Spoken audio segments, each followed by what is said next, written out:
સુરતમાં આમ આદમી પાર્ટીના કોર્પોરેટર રાજેશ મોરડિયા વિરુદ્ધ ઉત્તરાયણ પોલીસ સ્ટેશનમાં બે અલગ અલગ ખંડણીના ગુના નોંધવામાં આવ્યા। રાજેશ મોરડિયા વિરુદ્ધ એક ફરિયાદીએ ટેમ્પરરી સ્ટ્રક્ચર તોડાવી દેવાની ધમકી આપી 1 લાખ રૂપિયા પડાવ્યાનું તો બીજા ફરિયાદીએ ડામર રોડનું કામ અટકાવી 50,000 પડાવી લીધાની ફરિયાદ નોંધાવી છે। આ બંને કેસમાં પોલીસે મોડી રાત્રે ખંડણીનો ગુનો દાખલ કરી રાજેશ મોરડિયાની અટકાયત કરી।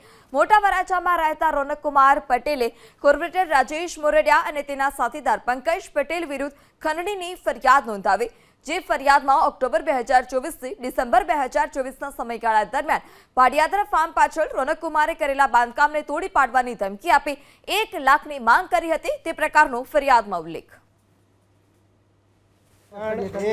જે કંઈ કહેવામાં આવ્યું છે એમાં એક પણ પુરાવો નથી। મેં નથી એને ફોન કર્યો 5 વર્ષમાં, મેં નથી વિડીયો કોલ કર્યો, મેં નથી પૈસાની માંગણી કરી કે એની પાસે નથી કોઈ અરજી મારા નામની સિંગલ।